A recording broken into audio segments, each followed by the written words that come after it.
NCERT ఆధారంగా ఉండేటువంటి ఒక కాన్సెప్చువల్ ఫౌండేషన్, అంటే టెక్స్ట్ బుక్ నెగ్లెక్ట్ చేయకుండానే మీకు కొంత ఎక్స్టెన్షన్ అంటే హారిజెంటల్ అండ్ వెర్టికల్ రెండు రకాల ఎక్స్పాన్షన్ చేస్తారు ఫౌండేషన్. కానీ ఈ చెప్పే ఫ్యాకల్టీస్ నార్మల్గా హైదరాబాద్ స్కూల్స్లో పెద్దగా లేరు. అట్లాంటప్పుడు మీరు ఈ ఫ్యాకల్టీ సమస్య ఎట్లా గమనిస్తారు? టీచింగ్ ఫ్యాకల్టీకి వచ్చేసరికి కోర్ సబ్జెక్ట్స్ ఏదైతే మ్యాథ్, ఫిజిక్స్, కెమిస్ట్రీ, బయాలజీ ఏవైతే ఉన్నాయో కంప్లీట్లీ టీమ్ ఆఫ్ ఐఐటిఎన్సే టీచ్ చేయబోతున్నారు sir. Minimum 2 to 3 years of experience ఉండి అండ్ ఎవరైతే అండర్ గ్రాడ్ కానీ మాస్టర్స్ కానీ వేరియస్ ఐఐటీస్లో చేస్తుంటారో ఐఐటి చేసిన ఫ్యాకల్టీనే స్కూల్లో కూడా పెట్టడం అనేది జరుగుతుంది.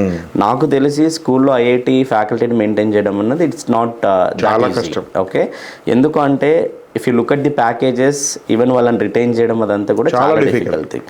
బట్ మేము ఆల్రెడీ వీఆర్ ఇంటూ టీచింగ్ కాబట్టి ఎప్పటి నుంచో మాతో కలిసి జర్నీ చేస్తున్నటువంటి ఐఐటిఎన్స్ కానివ్వండి అండ్ మంచి వెల్ ఎక్స్పీరియన్స్డ్ ఐఐటిఎన్స్ని హైర్ చేసుకోవడం జరిగింది.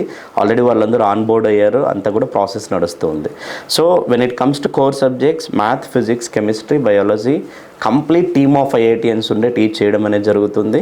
అండ్ రిమైనింగ్ లాజికల్ థింకింగ్ కానివ్వండి, యాప్టిట్యూడ్ కానివ్వండి ఎక్స్పీరియన్స్డ్ ఫ్యాకల్టీ ఉంటుంది. But we are also going to have and well qualified experienced faculty for English as well.